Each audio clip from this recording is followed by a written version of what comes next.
بسم الله الرحمن الرحيم. الحمد لله الذي جعل في السماء بروجا وجعل فيها سراجا وقمرا منيرا. نحمده سبحانه وتعالى ونستعينه ونستغفره ونعوذ بالله من شرور أنفسنا ومن سيئات أعمالنا. من يهده الله فلا مضل له ومن يضلل فلن تجد له وليا مرشدا. أشهد أن لا إله إلا الله وحده لا شريك له وأشهد أن محمدا عبد الله ورسوله. بلغ الرسالة وأدى الأمانة ونصح الأمة وجاهد في سبيل الله حق الجهاد صلى الله عليه وسلم وعلى آله وصحبه وسلم. عباد الله، أوصيكم وإياي بتقوى الله، واعلموا أن غدا بين يد الله موقوفون وبأعمالكم مجزيون. amatendo amajjuvu nga wakitiibwa Allah jalla jalaaluhu, oyo Allah tukoledde enteekateeka bweti ennungi. Bangi nnyo Allah abajjuludde. Kansubire nti naawe okakasa bukakasa nti leero mu ssaawa zino zennyini nnyini zetwogererako, mu ddakiika zino zennyini nnyini zetwogererako, abakutuse bangi. Allah bajjuludde bangi. Naye gwe owekitiibwa Allah jalla jalaaluhu okulekawo okutuuseza ddala ku ddakiika zino, wali ozekaawo n'okifumitirizaako nti bukyanga ozaalibwa mpaka na kaakati bamekaawo Allah be yakatwalira waawo kuva ku date of birth okutuuka kaakati bukyanga bakuzaala. Bingi Allah owekitiibwa abikuwadde, ne bino mbikujjukiza nnyo. Ebyengera bibiri bino owekitiibwa Allah ebbanga lyamalanga akyabikuwadde, oba osaanidde Allah okumwebaza ennyo ennyo. Sijja kukoowa kubiddiŋŋananga. Ekyengera ekisooka kyekyengera ky'obulamu. Gwani omulamu nga bakyakuyita amannya go, Mr. Swaibu, Mrs. Gundi, Honorable. Ngeri yabo Allah jalla jalaaluhu be yageredde amannya gaabwe ne gakyusibwa. Babayita kati mayiti, mulambo, omufu. Fatuka sawa meka wano. Ekyokubiri, ebbanga Allah lyamalanga akuwadde obusiraamu, wallahi kyamaanyi. Kyobona Umar ibn Khattab radiyallahu anhu yagamba nti kunna adhilla, fe twali ba wansi, fa a'azzana Allahu bil Islam. Owekitiibwa Allah tabaraka wa ta'ala natusitula, Allah natuwa ekitiibwa olw'obusiraamu. Nagamba Umar nti famahma btaghayna al-izzata min dunillah, buli wetunagezaako okunoonya ekitiibwa ewalala nga siwa Allah, adhallana Allah, Allah agenda kutukakkanya. Ampuliriza gwani omusiraamu. Allahu akbar. Osobola okunkubira akafaananyi nga bakuyita John Peter. Abange singa si Allah n'ekisa kye ekingi ennyo, singa tetuli baabudu, singa tetuli. Nabi fadlillah, olw'obulungi bwa Allah subhanahu, gwe Allah n'akuwa obusiraamu, n'agenda abumma Allah abachina bakagezi munnyo. Allah namma obusiraamu abachina nabuwa. Allahu akbar. Musajja wattu omuwejjere ng'alire wansi nga n'okukola ekikwanso tasobola kukikola. Allah namma obusiraamu omuntu nga asobola okutuula wansi n'ayiwa ingini n'agipanga n'ekola ate. Yatuwabuye Allah subhanahu, tetwamusasula Allah. Wandiwaddeyo mmeka gwe kaakati nange. Abooluganda nga bulijjo okutya Allah nsonga nkulu nakyo nja kukiddiŋŋananga eyeetaaga emirembe mu dduniya muno n'okweyagala olina kutya Allah. Buli w'onoogezaako okunoonya emirembe, essanyu, obutebenkevu nga obinoonyeza awalala ewatali Allah subhanahu wa ta'ala, weetaaga kirango kijje ku TV nga kibika.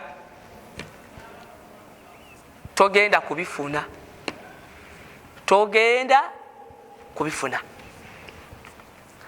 Abooluganda, ennaku zino waliwo embeera etambula mu nsi yaffe ne mu ggwanga lyonna okutwaliza awamu.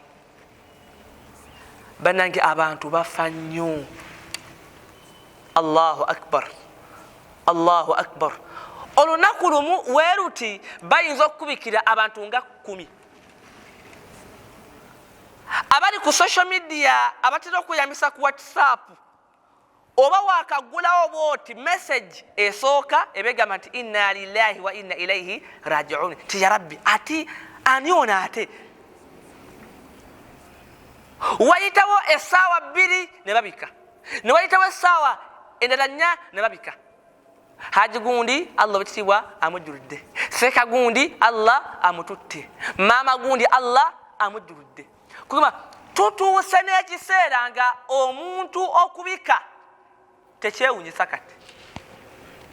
Tigundi afudde? Era bambi. Inna lillahi wa inna ilaihi raji'un. Abadde alina emyaka emeka? Allah amusaasire. Ekibuuzo ekiddakaawo mukimanyi afudde? Buno obwajja buno. Kati abantu okuyitiriza ennyo okufa nga abantu bafiira ku sipiidi ey'ekika ekyawaggulu. Yeewunyisa Allah. Kati ffe ekyabantu okufa ennyo tuyinza okukiraba nti kikyamu. Ab'amarediyo n'amativi n'ab'ebizindaalo by'ebitundu bagamba alhamdulillah, nnaku zino Allah riziki kyekyo, ebirango biringa ebirango. Ako nno abantu okuba nti bafa nnyo nnyo nnyo min alaamaati saa, kabonero mu bubonero obw'enkomerero. Mu hadiisi emu Muhammadin sallallahu alayhi wa sallam yatutegeeza, yali ali mu kwogera ku akhiru zaman, omulembe ogugenda okusembayo, yagamba nti wayukthiru alharaj, ekigambo haraji kigenda kuyitirira nnyo. Qaalu wama alharaj, basahaba ne bamubuuza nti ya rasulallah, owange ggwe ombaka otegeeza ki n'ekigambo kino haraji? N'abagamba alayhi salam ti bimaana almaut, okufa. Amakulu nti wayukthiru alharaj, okufa kugenda kuyitirira nnyo nnyo nnyo. Allahu akbar. Edda omuntu yafanga omu bw'ati ku kyalo, omuntu n'afa ku kyalo, abaana bonna ne badduka 10, omulambo guli wali mayite. Naye kati ebyo byonna tebikyakola makulu. Ate bwe tutuuse mu kiseera kino ekyawaba okuruuna, mu kiseera kya COVID-19, Allahu akbar, abantu batondoka butondosi. Kati abantu ne batandika okweraliikirira, bannange sifiira mu kiseera kino, bannange sifa, bannange tugenda kufa, wallahi tuwedde, Allahu akbar, Allah banne Mungu wange, bannange seeka gundi, Allahu akbar. N'atasaala ssebo akubira essimu, seeka ya rabbi, mulinayo edduwa eyinza okukendeeza ku bantu okufa. Buli omu waali huwa fil khawf, ali mu kutya, bannange seeka okufa kuyitiridde, ya rabbi ya Mungu. Kakati buli omu tutuuse mu kiseera, buli omu kati addiŋŋanya edduwa gy'amanyi. Aba bismillah musanga, wallahi bismillahi rahmani rahimu, Mungu taasa. Abantu batuuse n'okugjayo edduwa z'okumala okulya, zannya n'okufa. Oli wabanga gye oli kasitawe nti kagambo ka Luwarabu, alhamdulillahi alladhi at'amani hadha wa razaqanihi min ghayri hawli minni wala quwwa, Mungu taasa. okusookera ddala njagala ntangazeemukko ti ekisookera ddala obulwadde ne ajali bintu bibiri byawukana. Ajali n'obulwadde tebiina kakwate konna. walan yuakhira llahu nafsa idha jaa ajaluha. Ategeeza Allah nti essaawa y'omwana Adamu bw'ebanga etuuse, Allah subhanahu tayongezaamu ddakiika wadde okereesaamu.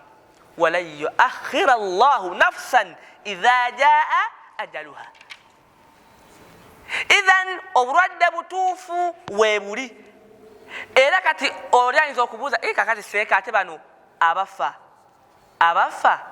ajali eba etuuse. qul lan yusibana illa ma kataba allahu lana huwa maulana. qul lan yusibana, bategeeza abo gwe Muhammadin sallallahu alayhi wasallam ti lan yusibana, tetusobola kufuna mutawaana gonna illa ma kataba allahu lana, okuleka ekyo kyokka Allah subhanahu wa ta'ala kyatuwandiikako.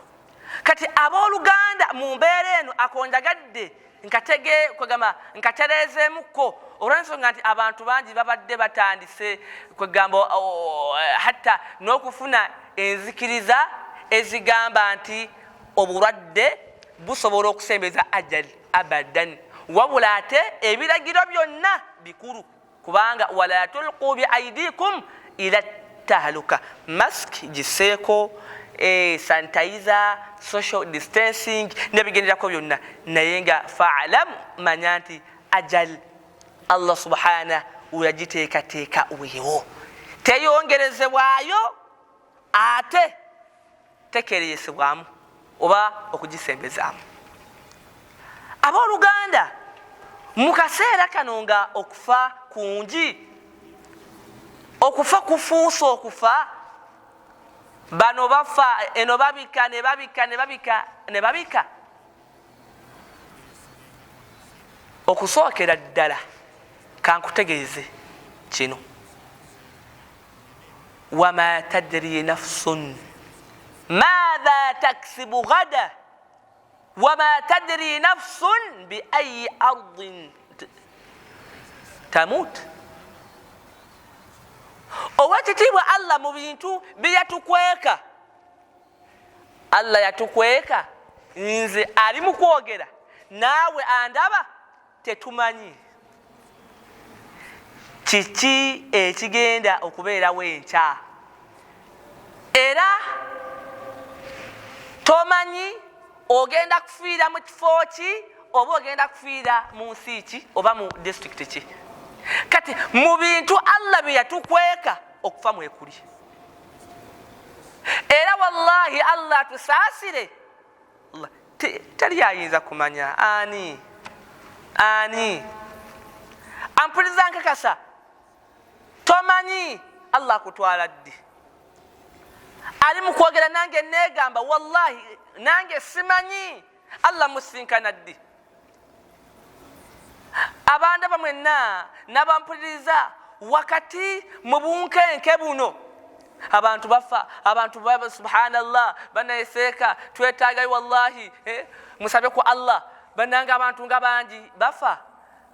Kankuwulireko kino, mu bafa abo mu Allah be yateekerateekera okufiira mu kiseera kino, wallahi wandibanga ndaba muli obanga nze mwendi. Nkaddamu wakati mu kulaba abantu nga bakunkumuka, abantu nga bafa, muganda wange andaba ampuliriza, oyinza okuba nze ali mu kwogera naawe andaba nga gw'omu ku Allah balina okutwalira mu kaseera ka COVID-19, era nga ogenda kubeera kijjukizo. Allahu akbar walillahi alhamd. Abange abampuliriza, ekisookera ddala awala njagala mbategeeze, okufa kwo nga kwo fena tugenda kugenda eri Allah teri agenda kusimattuka luno lumbe teri agenda kuona kufa tekiriyo kitaba muaddal ekyo kyaggwa yakimaliza da Allah ku ddala lyoliko ku maanyi g'oliko ku buyinza bw'oliko ku bugagga bw'oliko ku bwavu bw'oliko ku buto bw'oliko ku bulungi bw'oliko ku mbeera yonna gy'oliko teri atagenda kufa abadan. Kati wakati mu mbeera eno nga tulaba abantu bangi Allah bajjulula okumu nosanga famire mu nga bafiriddwa abantu 3, famire endala nga abantu 4 bafudde, osanga ekyalo kimu ekitundu kimu nga kuliko abafu 10. muganda wange nkya wandibanga anta minhum ng'oli mu abo abafwate. Kati abange mu mbeera eno ekisooka mbagambye Allah yatukweka tugenda kufadde. Ekyo ne bwogenda ku Google, ne bwogenda ku smartphone, ne bwogenda luddawa, ekyo min ilmi al-ghaibi yakyesigaliza Allah. Ekyokubiri mbategeezeza nti oba twagala oba tetwagala oba edduniya etuwoomedde nnyo tulina okugivaako, tulina okusinkana Allah. Abooluganda mu kaseera kano maadha yambaghi lana, kiki kye tulina okukola nga ffe abasiraamu hatta abantu fenna maadha yambaghi lana tukoze tutya? Abantu tulaba abantu bafa nnyo bakongoka, naffe tulina okutya mu mitima gyaffe ti tuyinza okubeera mu abo Allah subhanahu bagenda okujjulula. Maadha yambaghi lana, tukoze tutya? Kyetugenda okutambulirako al-isti'daadu li yawmi ar-rahil, okuteekateeka butawa tugenda okusinkana Allah. Baganda bange Allahu akbar, Allah atusaasire. Naye bwe twogera ku kigambo okusinkana Allah simanyi oba okisika bulungi. Olaba bakuwa kibaluwa nti osi yakwagala ne wafukira mu mpale, osi akwetaaga, osi ero si wano bakwetaaga mu miitingi. Abaana bange mpulira olubuto lukyankalanya katukakali ya Rabbi oba ngamba ki? Ero si wano. Naye bwe tugamba okusinkana Allah walozekawo n'okifumiitiriza, omanyi tebayita okusinkana Allah. Abantu babatwala mu maaso ga parliament, wallahi sajja n'ajugumira ati ne bamubuuza ebibuuzo n'akankana ne bamusibayo, tebamusibye bwe kiggwako n'avaayo. Naye abange liqaa'u rabb, okusinkana Allah subhanahu wa ta'ala, ampuliriza okisika muli okweteekerateekera okusinkana Allah tabaraka wa ta'ala. Bangi nno bino temwagala biwulira, seko yakangakanga nnyo. Akole ki? Basomesa nnyo ku kufa, basomesa tukole ki nga ne Allah jalla jalaalu yakuddiŋŋana mu Kulaani?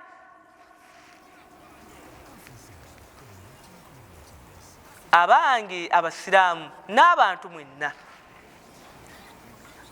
akaseera kano oyinza okubeera mu abo Allah subhanahu wa ta'ala bagenda okujjulula. Ekibuuzo, singa Allah akutwalira wano oli mweteefuteefu okusinkana Allah? Bwe bwetunuuliramu bwoti Allah byonna byakwetaaza obirina mu fayiro.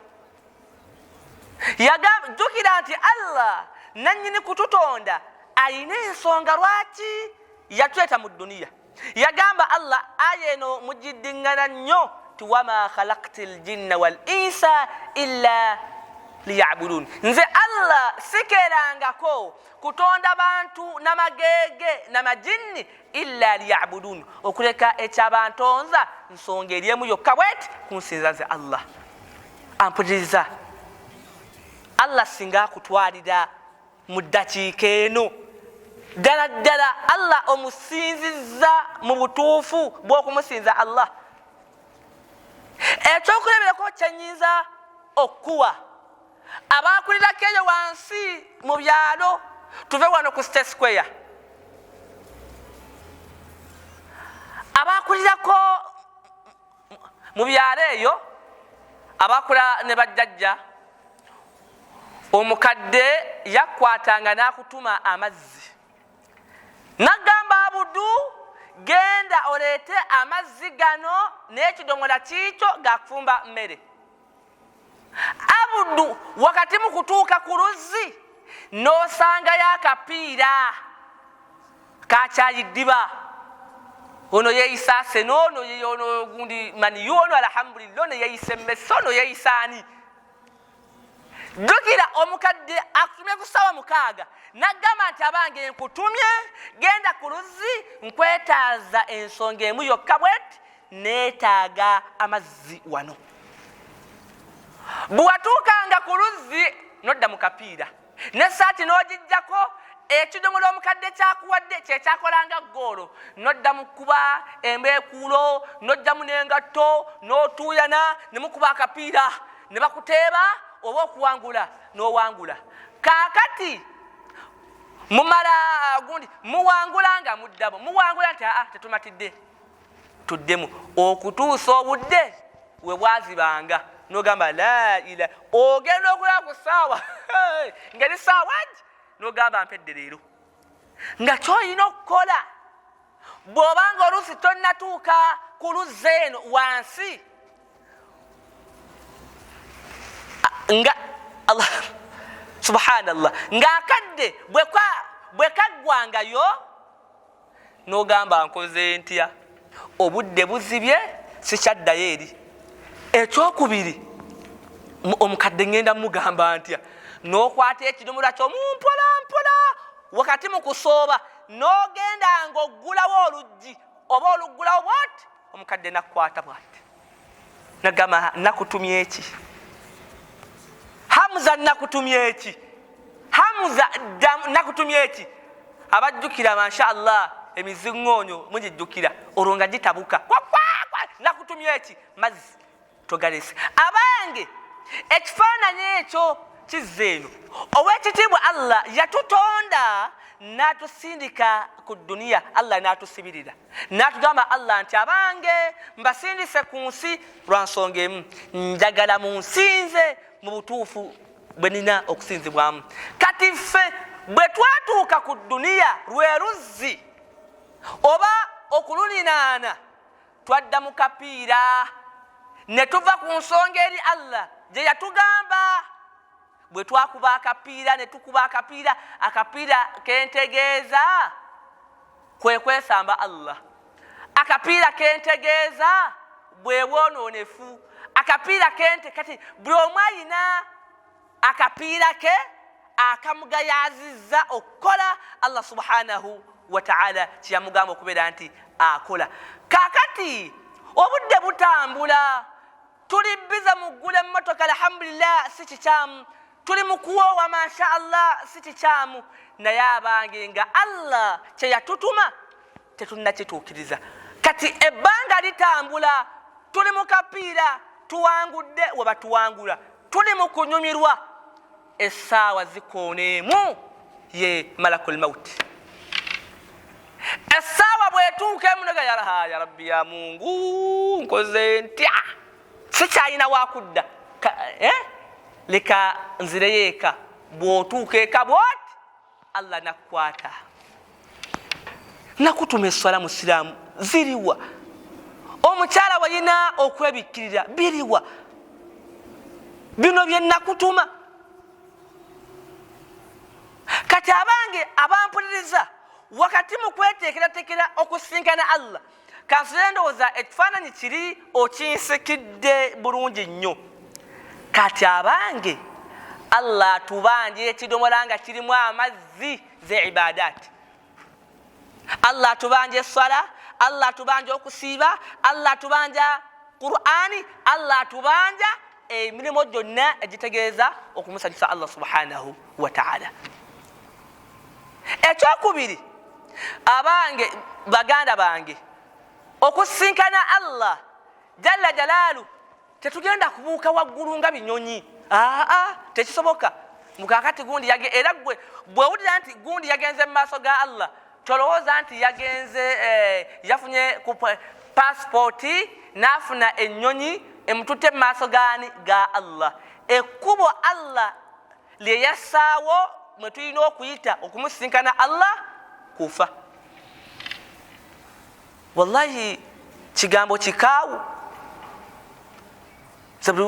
Buli wensogerako mpulira nga neesise okumanya nga kigambo kizito nnyo. Buli kadde tufiirwa, buli kadde babika, naye wallahi buli woofiirwa obanga atafiirwangako, buli woofiirwa obanga atafiirwangako. Ebintu byonna tugezezzaako okubigumira, naye olw'okuba nti ekigambo kino kufa kinene tetukigumiikirizangako. Tewali ayinza kufiirwa mukyala we n'aguma naga owaayi kasita bulijjo abantu bafa.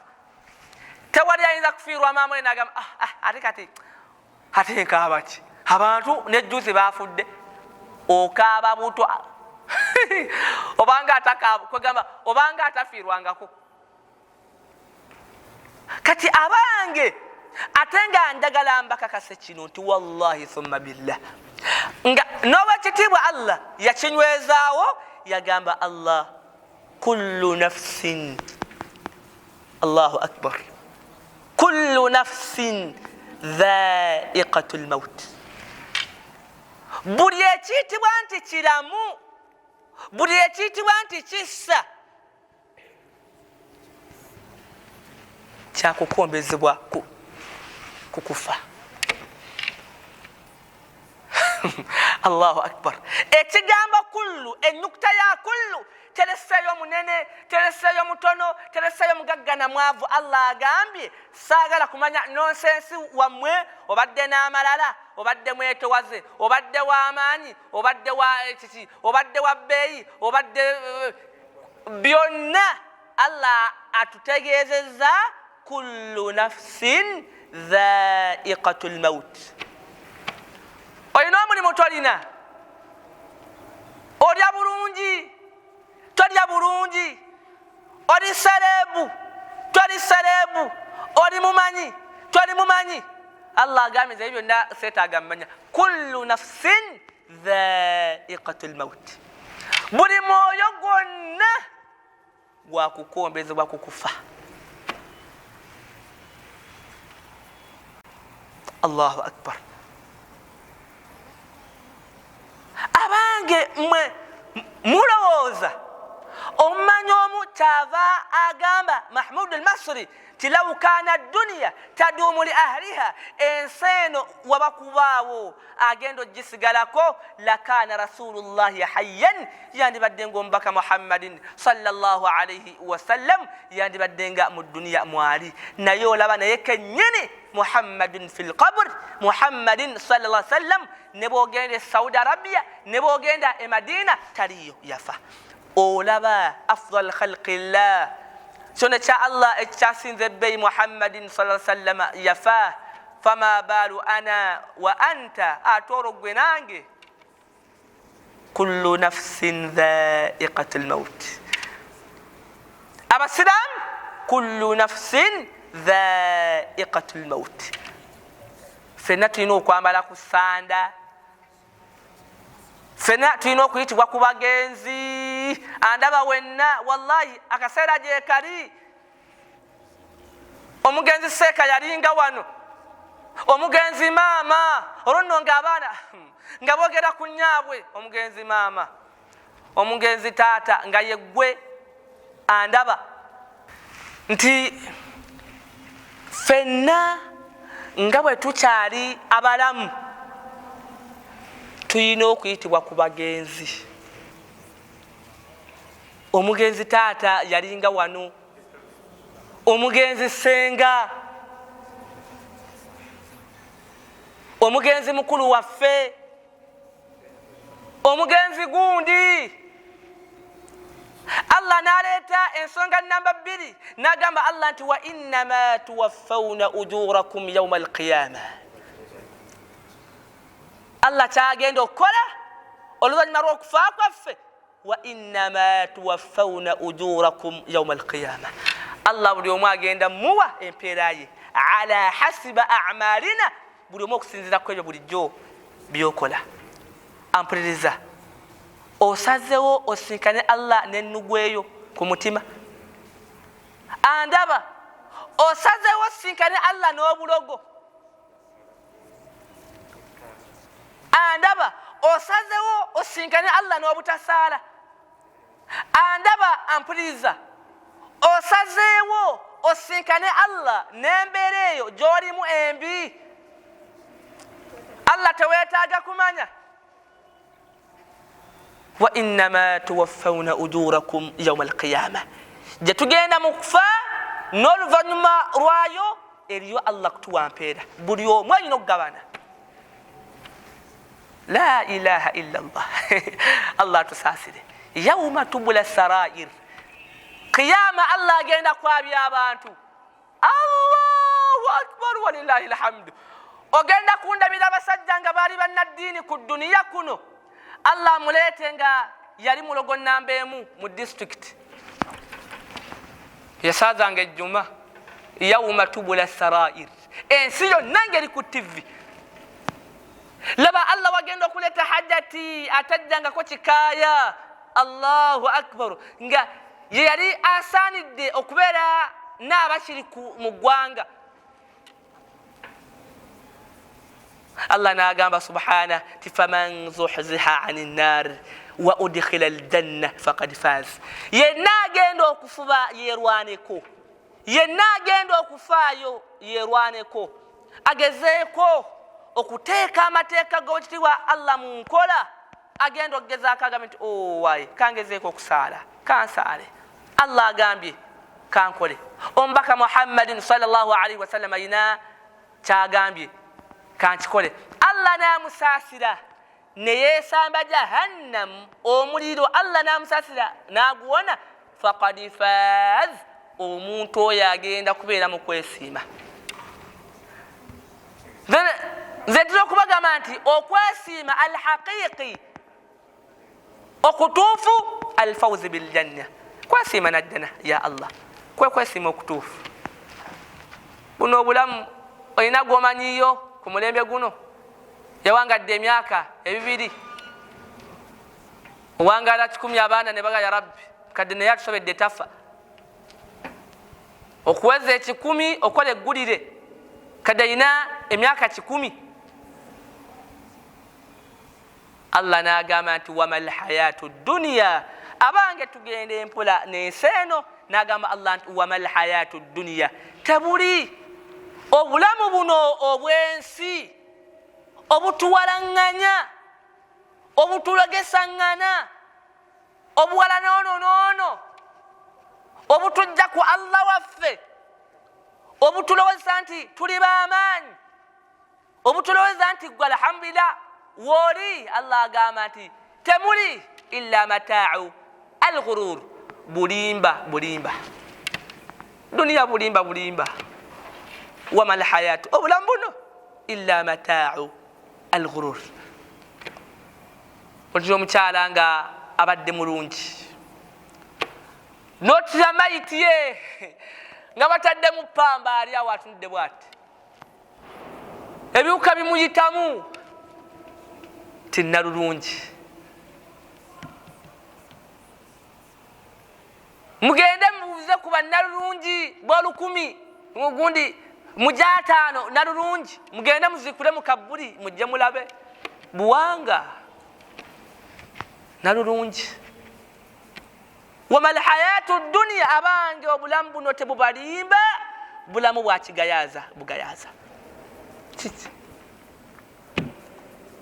osanga omusajja nga abadde mugagga haji nga abadde ayina emikwano mingi haji nga abadde wa bbeeyi nga abadde ayina prado abadde avuga benz ne bamujja mu benz nadda mu jeneza wama alhayatu dunya illa mataau lghurur benz jeneza ne bamujja mu maka omusajja nga abadde ayina amaka gaggadde amakanga g'amaanyi abadde asula mu kalina ne bamuteeka mu lahad mwanadaan mu lahad wama alhayatu dunya illa mataau lghurur n'omusango oli ng'abadde ayina ekitanda kinene ne bamubasa ku sayidi emu ng'ate atunudde ku kisenge agenze kusinkana allahu subhanahu wa taala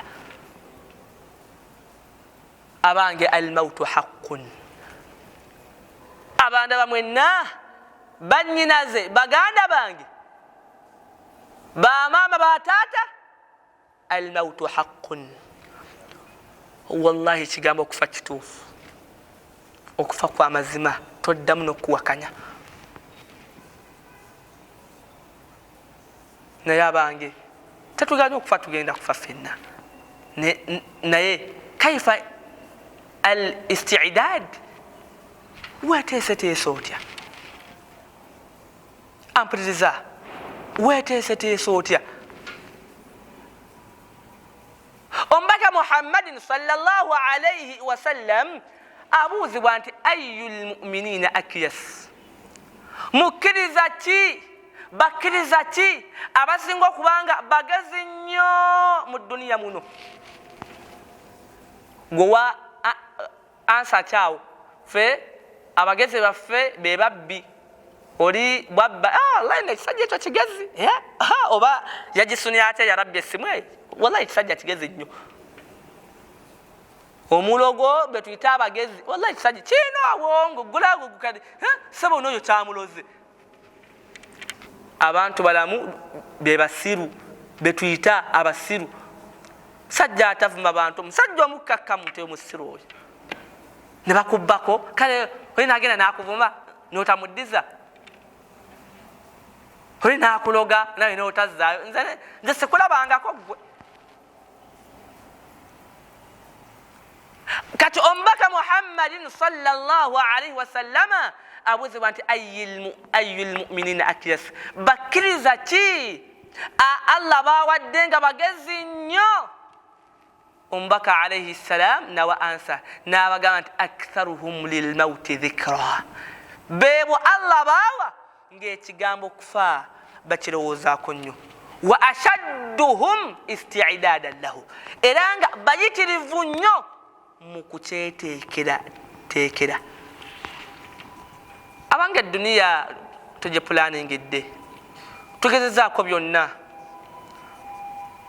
tuzimbye alhamdulillah obuyumba n'akyapangisa asula ekifuba kimwewanise mu bbanga sinazima mu duniya atannawasa awulira nga afa atannafumbirwa nze nve mu duniya nga sifumbiddwako qur'ani temuluma tebuza msinkani allah nga ne layini esooka mu alfu ba'u ta'u nga sinnagimalako bambuuza alifu agiyita kati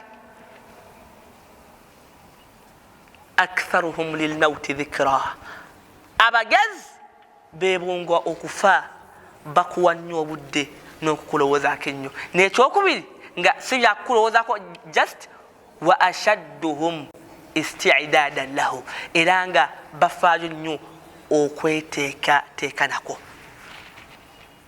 ampuliriza ennyumba alhamdulillah wagizimbye kaburiyo abange nayo nzimbe kaburiyo nzimbe bwe tugamba okuzimba kaburi si bino tiles la al a'mal mirimu al a'mal mirimu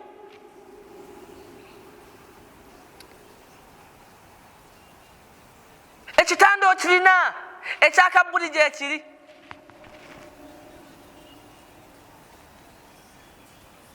amasanyaza alhamdulillah ogalina munju bagazikira ya rabbi tuwedde nga bakuteerako mukabuli gyebiri ebyo obikoleredde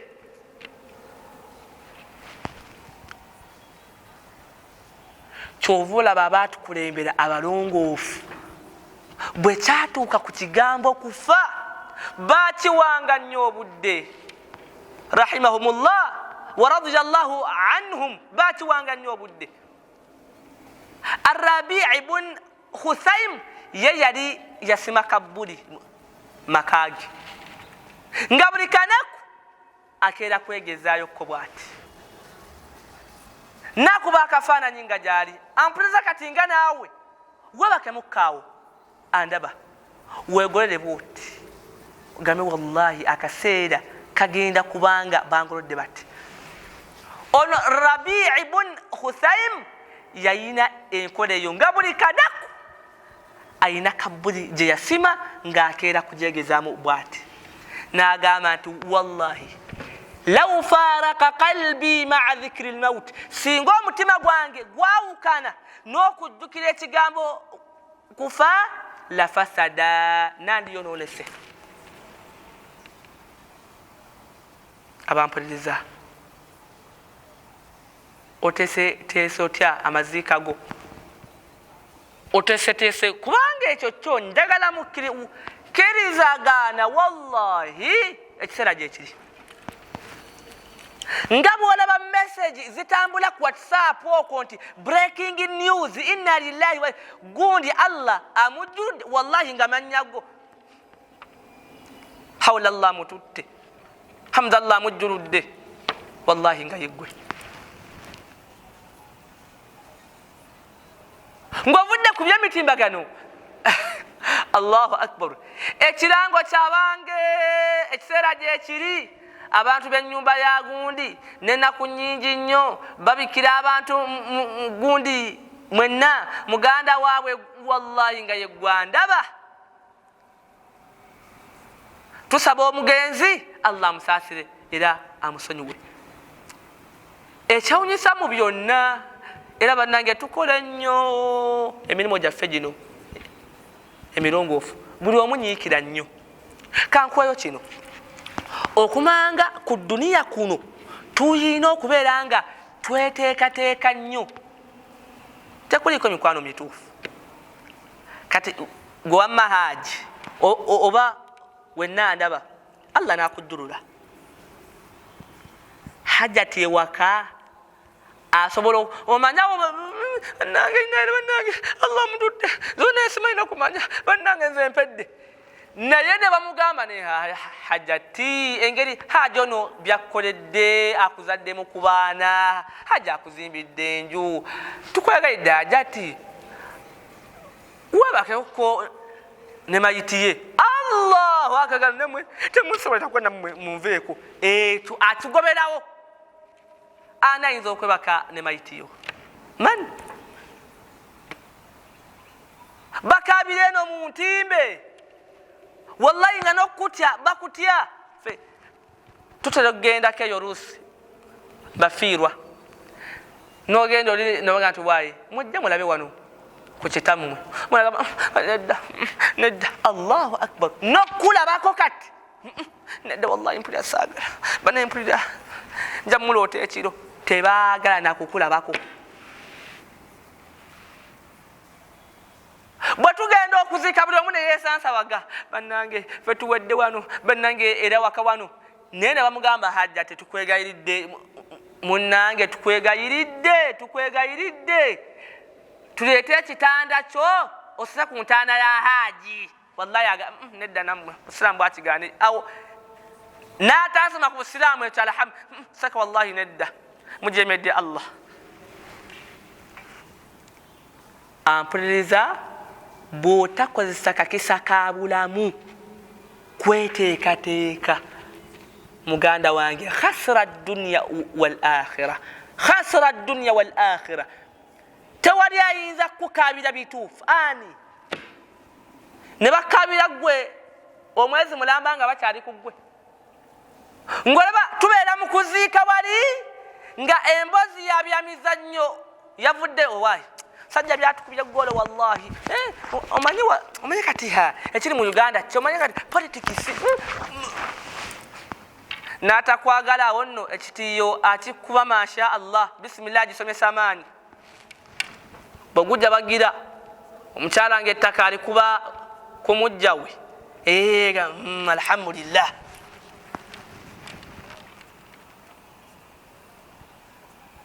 andaba wenna ampuliriza wakati mu kiseera nga tuli mu kutya okufa nga kungi la budda lana okubeera nga tweteekateeka weeteeseteese otya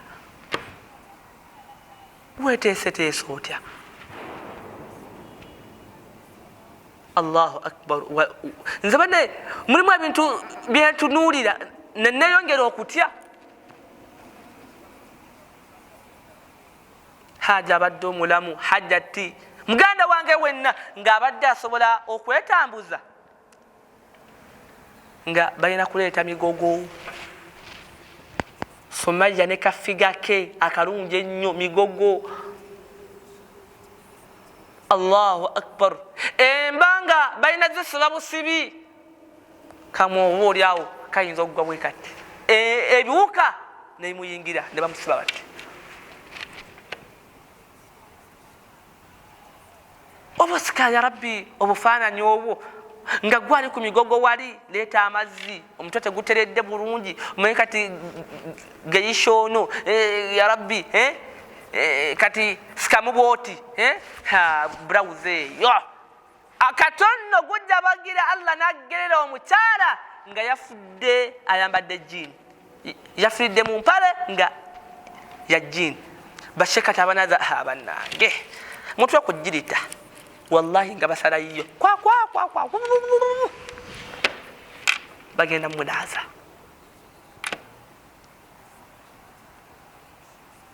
haji wenna andaba omusiraamu yenna andaba ogumye mayitiyo enaazibwe ng'erimu yirizi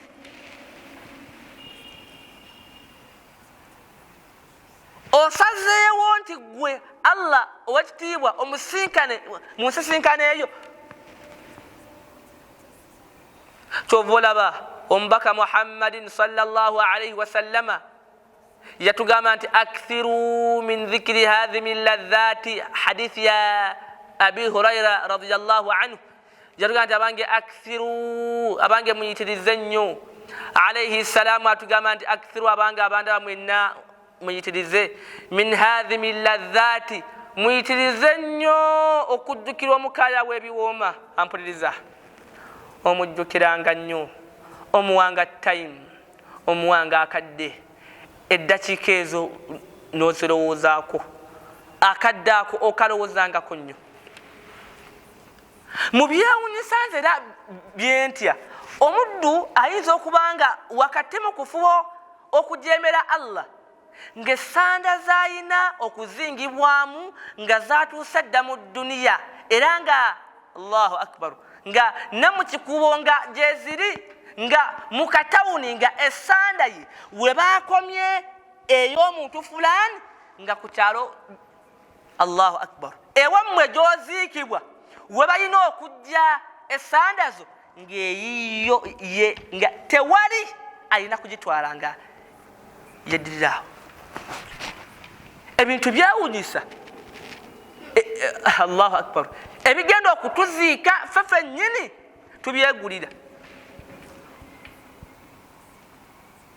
andaba bino sikkukanga kyekituufu obadde okimanyi nti entamu enaabugumya ku mazzi aganaakunaaza eyinza okuba nga mu njuyo yennyini nga yeefumba n'akatogeeka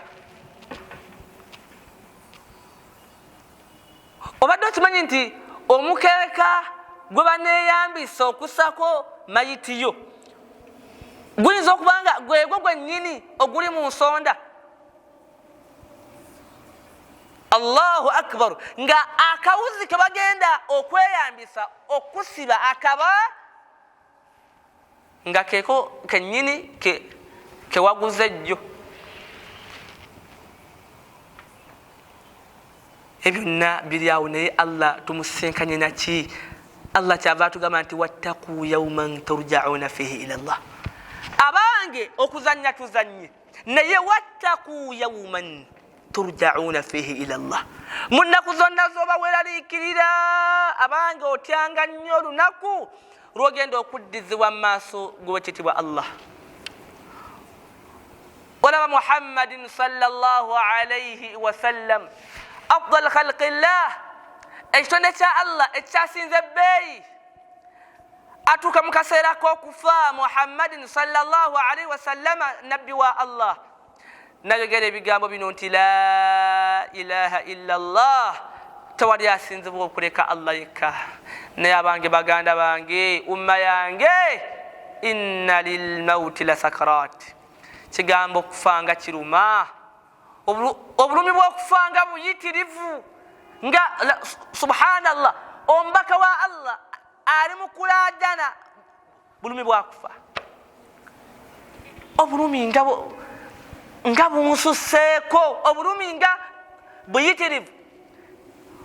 Okusikira katono ekifaananyi, Awsi bun Shaddad rahimahullah bwe yali nga annyonnyola ku kigambo eky'obulumi obwo omuntu bw'afuna mu kaseera nga Allah amugjamu omwoyo, yagamba nti ashad min nashiri bil manashir. Subhanallah, kisinga omuntu okumubaddulamu. Seko omuntu nga takuba nduulu kibanga musajja mmotoka mukuba, koma obulumi butuuka ne bumutamiiza nga omubiri gwonna nga tayina na waayinza kutandika nakwogera lishiddati l alam, olw'obulumi okubanga bungi. Nabbi wa Allah sallallahu alayhi wa sallam alaajana ti obulumi nga bungi, obulumi nga bwakika kya waggulu nnyo. Kaakati olwo ya Rabbi bwe kinaatuuka ku nze Ibrahimu waabwe, Musa waabwe, Ibrahimu Musa waabwe, bwe kinaatuuka ku muganda wange mwannyinaze atayagala kwebikkirira, bwe kinaatuuka ku ggwe muganda wange atasaala, bwe kinaatuuka ku ggwe muganda wange, Allah kyava agamba nti ya ayyuha al insan, owange ggwe muntu ggwe andaba.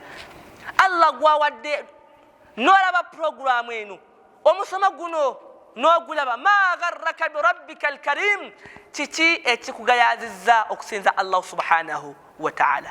Lwaki todda eri Allah? Lwaki tova ku haramu? Lwaki tova ku butemu?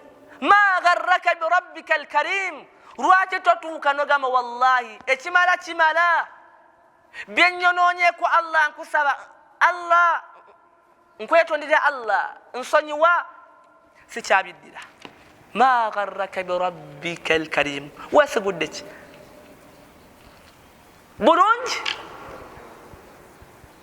andaba wenna mwannyinaze bulungi. Nze ntera okubagamba nti feesi zaffe zino, Umar bun Abdul Aziz rahimahullah y'omu kuba abakulembeze abakulembera obusiraamu buno mu nkulembera esinga okubanga nnungi. Naye atuuka mu kiseera kyo bamulaba bamuwadde obwa khalifa, akoze yenna, aweddewo yenna, bamugamba ya khalifa, khalifa nga tetunnakulonda, wali musajja nga alhamdulillah onyirira nga wenna oli masha Allah, naye nga tukulaba okoze nnyo Umar bun Abdul Aziz, naga nti abange mundeke wano nyirirramukko, ate olwo mulowooza ngenda kufaanana ntya nga mu kabbuli yange naakamalamu ennaku 3, ampuliriza nkiddamu ate nga sikyetonderako, ate nga kyekituufu. Feesi zaffe zino hajja tigenda mu ndabirwamu, haji genda mu ndabirwamu, feesi eno taamul dud, mmere yanvunyu, njagala nkiddemu.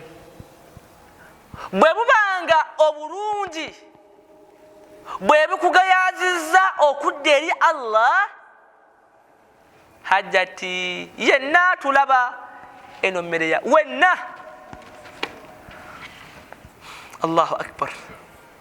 Sikakafaananyi nga zikuli bize mu maaso bulijjo abasajja ge bawaana mbwaja talina eriiso mbu liringa oba lyani.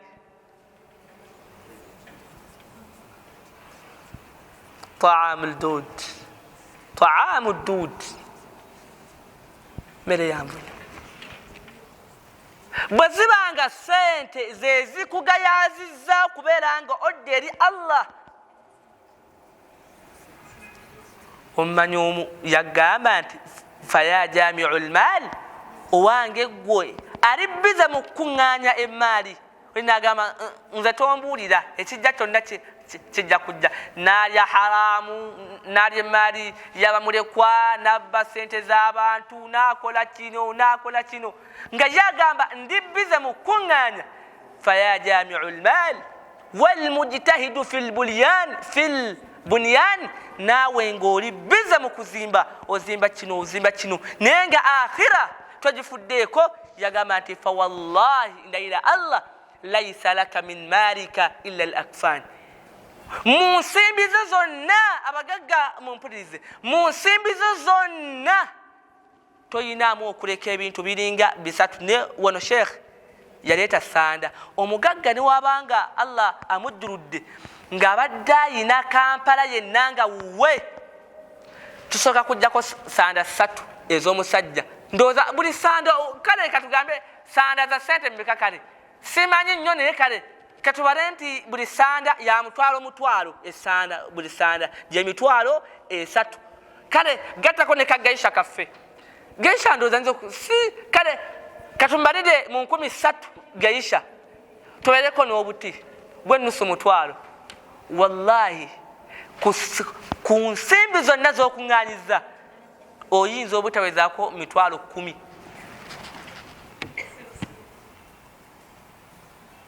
Oyinza obutawezaako mitwalo 10 nga wawedde dda. Allah kyava atugamba nti ya ayuha alladhina amanu la tulhikum amwalukum wala auladukum an dhikrillah. Abange bakkiriza mmwe abakkiriza Allah, la tulhikum amwalukum, emaali yammwe tegeza nebatagaza bweti nebajja. Amwalukum wala auladukum, wadde abaana bammwe an dhikrillah, nebajja ku Allah subhanahu wa ta'ala. Idhan abataba mwenna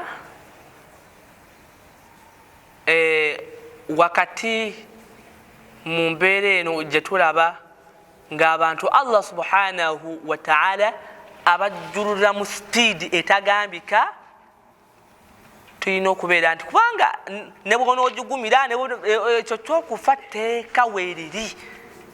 Era ekyo saagala, wabula ensonga enkulu gy'oba osaako nnyo ebirowoozo oluvannyuma nga nfudde ngenda kusisinkana ki. Ekyo kyokka ky'oba osaako ebirowoozo byo. Kino kyo ekyokufa ekyo kyo oba okutidde oba tokutidde, oba bakugambye n'otya oba okugamba wenna otintimye, bibyo. Ekikulu ma ba'da al-mawt, enneeteekateekayo owekitibwa Allah ogenda musisinkana otya. Saba Allah subhana Allah abeere nga atuwa enkomerero ennungi. Saba Allah subhana Allah asaasire abalabi baffe mwenna, abeere nga atutwalira Allah ku nsonga eno ey'obusiraamu. Subhanaka Allahumma وبحمدك نشهد أن لا إله إلا أنت نستغفرك ونتوب إليك. السلام عليكم ورحمة الله وبركاته.